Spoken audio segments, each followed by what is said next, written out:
Don't ever answer the question they're asking you only. She asked me one question about something, I spun into 12 different things. So guys, if you're scared to charge premium prices for your Airbnb, it's only because you're not providing a premium service. I don't have my card, but I can just give you my number, man. Yeah.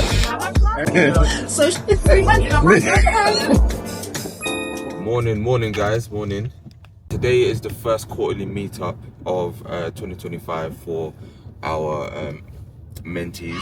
I'm quite excited. 22nd, so it's Saturday today. Yeah. And yeah, we're very excited for it. I think it's going to be a good time. Yeah. We've got a lot of things for them to do today. A lot of getting out their tasks. We want to get them. I think they've lost a little bit of motivation, and I think they're creating like the same habits over and over again. So we want to push their boundaries a little bit. We want to get them not feeling in control with property, because once you feel kind of in control of property, you kind of lose that element of, you know, being creative. So yeah, we're going to take you along with us today. It's a bit of a long drive. We told our mentees that it's 10 o'clock, but it's actually 10:30 start, so we are just about on time, and should be there in the next hour if traffic is kind to us. But yeah, we will be taking you guys along with us. You'll see some of the things that we teach our mentees. You're getting an inside scoop really for free. They had to pay for this. You're getting it for free. Of course. But so yeah, I think the main thing is just that, you know, making sure that, you know, sometimes when we're in property, it's easy to overthink a lot of things. And this is there's a lot of people in our mentorship that overthink things when it's really just simple. It's just as simple as just do. So this exercise that we're going to be doing today is just going to throw them in the deep end. You know, like babies, when you throw them into the water and you just see them just float, and you're going to see how easy it is, but you won't know until it's done in it. So yeah. So we'll be there soon. A lot of the mentees couldn't make it today, but we will be working with the mentees that we do have. We're happy to have them there, but yeah, we'll keep you along on the journey. So I found out some landlords couldn't even come back to me, like when I used to say my whole experience. So I started doing the simple way to say, listen, I like your property, can I view it on this day? So I get loads of my responses. The response rate was just much higher. So yeah, I prefer the short and sweet approach to it. Yeah, exactly that. So we've measured it as well, and we've done both ways. We didn't get as many responses. I don't think I got any really responses, given all the information that you shouldn't be given. Keep it so simple unless they ask you questions. Even when they ask you questions back, because a lot of the questions that we'll have back will be, what about the automated messages? Give a response back based on you. It doesn't mean my business does my business is like no, if they're saying how many years do you need the property? Well, we need it for 3 to 5 years. We know that. So you say, well, I'd be using the property for 3 to 5 years. Or if it's something else about, I don't know, salary or earnings, just give your salary, give your earnings. It's not a problem. As long as you know that that is affordability for that specific property, give your salary, give your earnings. Just make it very simple. People make it so complicated, but they're just asking you the question. The only thing that you've got to reverse it into is that they're asking you the question technically about your business, but they don't know that. So if you get those automated questions, I try to ignore them, and I will go back and say, hi, I didn't get any response from you. Do you mind if you let me know if that date that I've requested is available? Then they'll come back to me and say, either, yes, it's available, because then you know you have an eager landlord who's like, yeah, quick, let's do a view. And they've ignored the process that they've put in the first place. So obviously they might be a little bit more desperate or needing that property to be viewed or seen by someone. Or they'll have somebody who has a lot of people requesting viewings and doesn't need your help. And they will be the person who says, the questions above, can you answer those? And I will say, yeah, no problem. And I will choose which questions I answer, and I'll leave it at that. Because my cheats are, number one, in the description. If the description is a full description of what you're allowed to do, what you're not allowed to do, it's likely that landlord has had experience with company lets asking them whether or not they can take on their property, and that's why they're being very specific. The second type of landlord I'm looking for is one that says yes to students. Why? That means they allow high traffic in their property. If you're allowing multiple people staying in room per room rather than just a single let family, you're open to a lot more wear and tear. You're understaffed. Students are not the tidiest people. They also have parties. They also bring people over. Loads of people stay. They damage things. So if you're allowing students, it's likely that you're kind of open to another strategy. So that's also what I'm looking for with that. In addition to that, it's kind of anyone who you've been studying and then you realize that their rent has decreased. So always study open rent like you would Zoopla and Rightmove. People don't do that. I mean, for him. So oh, that's absolutely fine. And I kind of made it seem at the start that I was going to let it go. Like, oh, that's absolutely fine. I wasn't sure if it's something that you were into or something that you've experienced before. It's just that we work with, you know, big companies, and then I might name drop like Microsoft, Virgin, etc. That's when I might drop if I have a landlord who seems like they're just saying no because they don't know. And you're not lying as well, because you have worked with those companies. Oh, right? yeah. We've worked with them. Don't lie. And if you are going to tell a white lie, make sure you know where that company is, because I know where Microsoft is in Reading. I know why Virgin came to us. If Virgin Media has come to sort out your broadband, you've worked with them. It's true. It's actually true. It's true.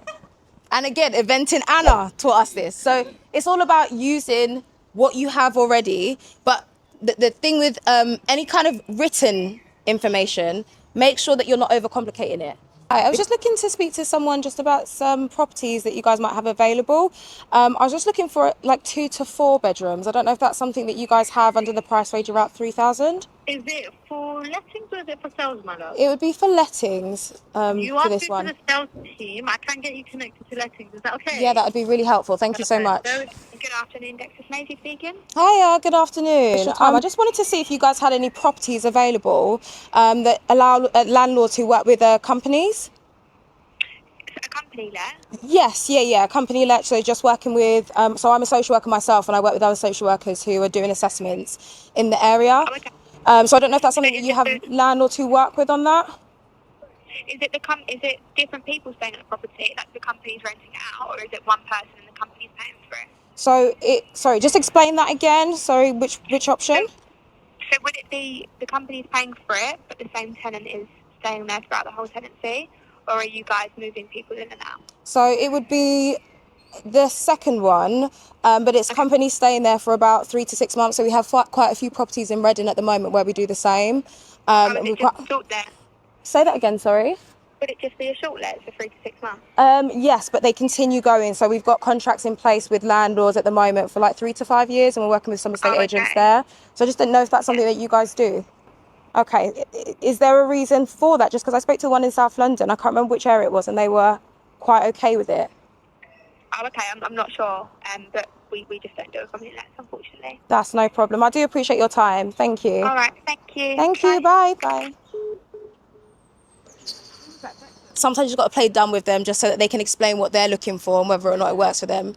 You can probably sense her tone from the start. She wanted to get me off the phone, but just try and stay on as long as you can, and then go with that. Does anyone have any questions about that particular call? How did you lead into the company there again? Like, you mentioned you was a social worker and you work with other social workers. What was the next part to kind of open up, speaking about company led?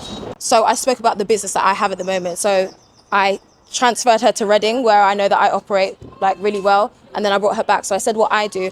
I don't play social workers, but I know enough about social workers.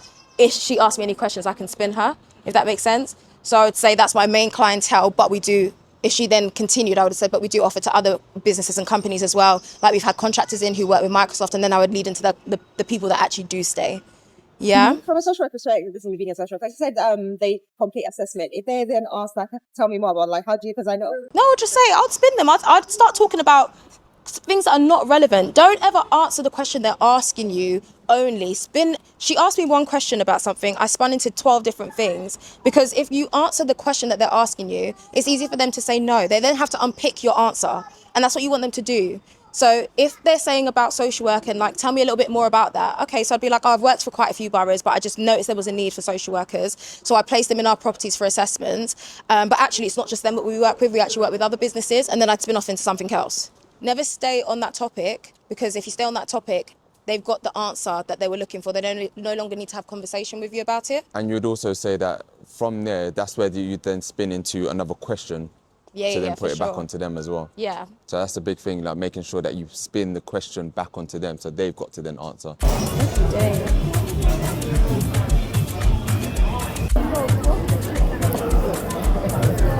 So if you look to my right, this grooming salon, well, haircuts for men, is charging way more than your £10 haircut in Streatham. Don't at me.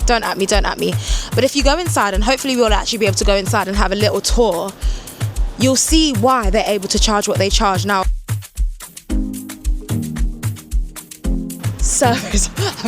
Hold on, you keep saying you want me to follow, but look where you are and then look where I am. I got nervous. Oh my. Sorry. Okay, should I keep going? I thought that was quite good. No, that was good, but then it's like, I know you're gonna try. Are you gonna throw away that whole thing? No. I was gonna add on and she could chop and change. So guys, if you're scared to charge premium prices for your Airbnb, it's only because you're not providing a premium service. Listen, I'm not a miracle worker, but at the end of the day, if you guys can think about these small things, it will drive up the price for your property, and therefore you'll be competing with the big dogs rather than the ones that are only charging £100 a night. Thank me later.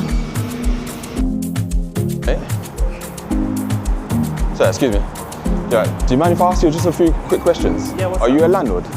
No. You're not. No, really. Oh, sorry. No, it's alright. Oh, okay, all right. You looking for landlords? I'm looking for landlords. I just kind of wanted to find out the rough, like, what people are thinking about in terms of when it comes to traditional renting. Yeah. Have you ever thought about getting into property at all? Definitely. Yeah, it's just What's kind of stopped you? Yeah, having dogs. Yeah. Very True. expensive. Yeah. Like traveling and all that kind of stuff. It's still a plan. It's still 100% a plan. It's just saving up the money. To make like sacrifices. In terms of like, because even I don't earn bad money and my part's not bad, but like living in London. Yeah. Super expensive. This is it, man. This is it. Would you rather? What do you think's better? To rent a place to live? Oh no, yeah. Or buy your place to live? What would you rather do? You know what? I think there's definitely pros and cons to both. The only reason I would buy a place is because I want my own space to do what I want with it. Do you have your own business or something? So pretty much like, this is my business home unit. I don't have my card, but I can give you my number, man. I'm old. What's your name, by the way? Sean, nice to meet you. Instagram or anything? Yeah. Maybe pop you on there. Because I've heard about it. It's like one of those things I don't know much about, but I know it's a good space to be in at the moment. Definitely a good space. If you're around the right people as well. Exactly. This is it, man. But you too, man. Luck with everything. Thank you. And we'll make sure we keep in contact, man. Mate. Have a nice weekend. All right, catch you in a bit. See you later. See ya. You're gonna hide the phone. Oh, I'm gonna hide it. Yeah, I'm just gonna.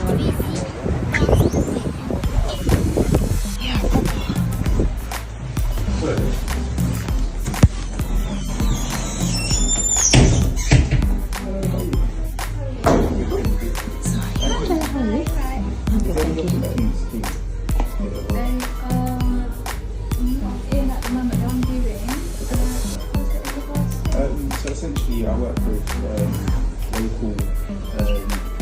local companies to house their relocating staff. I just wanted to see if you have that, anything available.